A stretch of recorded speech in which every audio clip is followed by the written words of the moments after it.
This is the day two octopus civilizations stopped speaking to each other forever. To understand why, we go back 40 million years to a single mutation. In our world, every octopus mother carries a hidden countdown. After she mates, her optic gland releases a cascade of hormones that shuts her body down. She stops eating, guards her eggs until they hatch, and dies. Scientists confirmed this mechanism directly. In the 1970s, biologist Jerome Wodinsky removed the optic glands of brooding mother octopuses, and something remarkable happened. They abandoned their eggs, resumed hunting, and kept living. Now imagine that surgery happening naturally. A single genetic mutation arising in one population quietly dampens the optic gland's self-destruct signal. Mothers don't die after brooding. They live. For the first time in cephalopod history, a mother and her hatchlings exist in the same ocean at the same time. The Wall first video called Absolute, No Generation Ever Teaching the Next, has just developed its first crack. At first, nothing changes quickly. Mutations spread slowly through scattered, solitary populations. But slowly is not never. Within a few thousand generations, long mothers, the ones who survive past brooding, become common in isolated reef systems. And for the first time, a young octopus grows up near an adult who already knows things. We already know what solitary octopuses can figure out alone. In our world, the veined octopus carries coconut shell halves across open sand, assembling them later into armor, pure improvised tool use, filmed by biologist Julian Finn in 2009. Now picture that same trick, but taught. A long mother demonstrates shell carrying to hatchlings still lingering near her den. They copy her, clumsily, then better. This is the first tool passed between generations in cephalopod history, not reinvented from zero, inherited. Shell armor technique spreads along reef chains within centuries, each population refining it slightly. Thicker shells for predator-heavy reefs, lighter ones for open sand. Something else emerges alongside it: middens.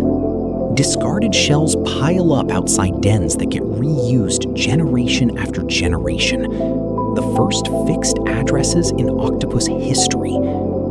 For a species that used to abandon its den the moment it moved on, permanence is new. And permanence, it turns out, is the seed of everything that follows. Octopuses were never silent. In our world, related cephalopods like cuttlefish already command tens of millions of chromatophores, pigment cells wired directly to the nervous system, capable of shifting pattern in under a second. Originally, this system existed for camouflage and brief courtship flashes, a private, momentary language with no listener expected to remember it. But permanent dens change the incentives. When the same individuals see each other daily, patterns stop being disposable. They start being remembered. Over hundreds of thousands of years, specific color and texture combinations attach to specific meanings: danger, food direction, territory boundary, recognition of a particular individual. Long mothers, still present when their young mature, transmit these combinations directly. The first true grammar built from skin instead of sound. It spreads unevenly. Reef systems separated by open sand or deep channels develop different dialects. Populations a few hundred kilometers apart can no longer fully read each other. This detail matters. Remember it. The dialect boundaries forming now will become the fault lines of a much larger fracture later. By this stage, chromatophore language does something camouflage never could. It lets one octopus warn an entire den cluster about a moray eel without a single physical signal. purely from a distance across open water. Language has arrived. Cities are next. This part isn't pure speculation. In 2017, marine biologists documented real octopus aggregations off the coast of Australia, sites they nicknamed Octopolis and Octlantis, where dozens of gloomy octopuses built dens from piled shells and interacted constantly, despite octopuses supposedly being loners. In our timeline, those sites stayed small, tense, and temporary. In this one, with language and generational teaching already established, they don't stay small. Middens fuse into walls. Walls fuse into terraces. Within a few 100,000 years, reef settlements host hundreds of interconnected dens, each modified from bare rock into engineered shelter. Architecture follows biology, exactly as you'd expect. No right angles. Octopuses have no rigid skeleton to demand them. Just curling chambers, narrow entrance tunnels sized to a beak, wide inner rooms sized to a body that can pour through any gap wider than its beak. Settlements cluster near two things: shell supply for construction and current patterns that carry chromatophore signals efficiently between dens. Cities grow where the signal is strongest, the cephalopod equivalent of building near a road.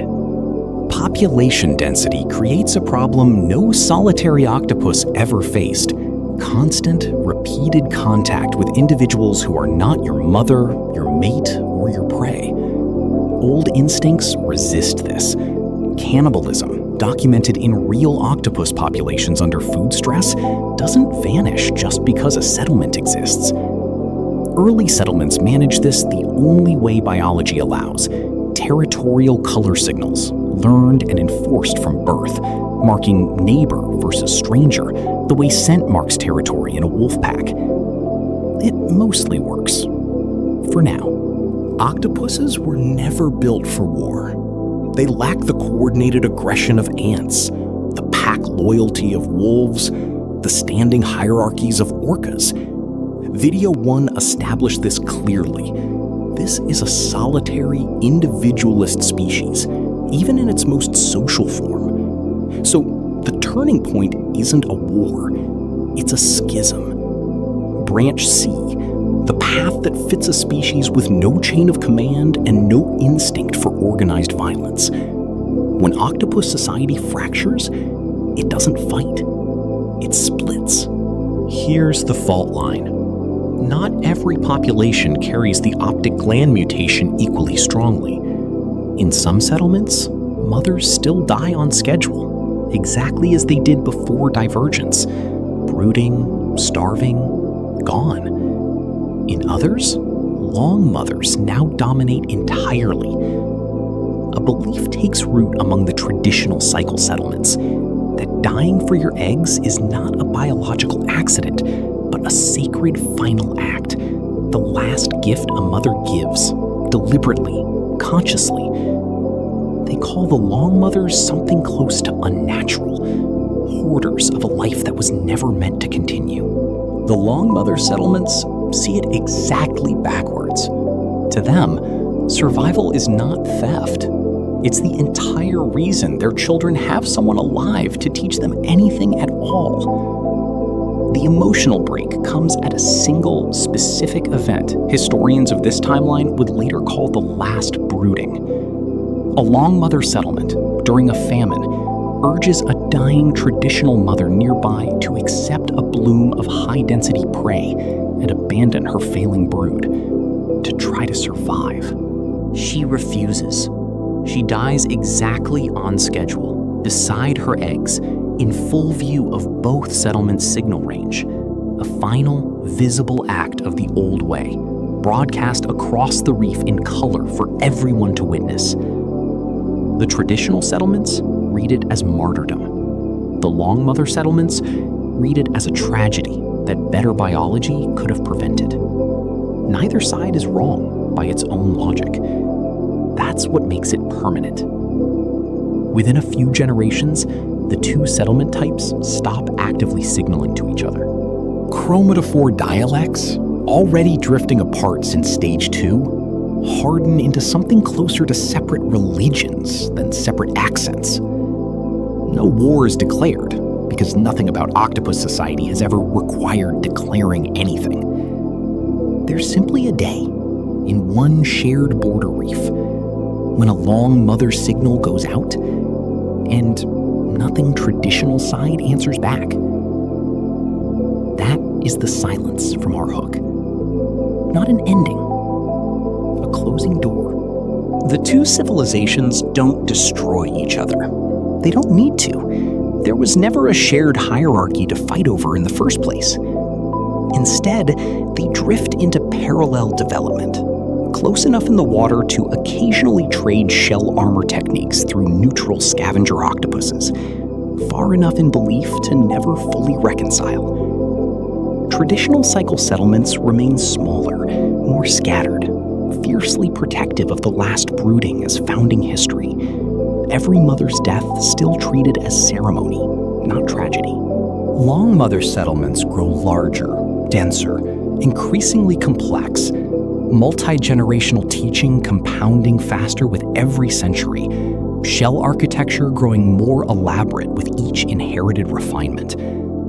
Neither side achieves total dominance. Neither side needs to. This is the resolution a species this individualistic was always going to reach: coexistence without unification, permanently.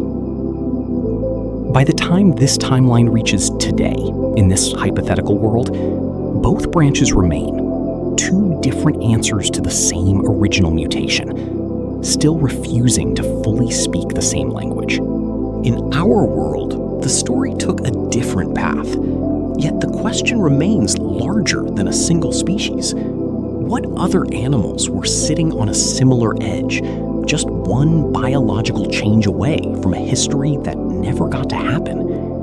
In the episodes ahead, we'll explore the lost histories of the octopus in greater detail and imagine the civilizations that might have emerged from many other minds across Earth. That's where we're headed next.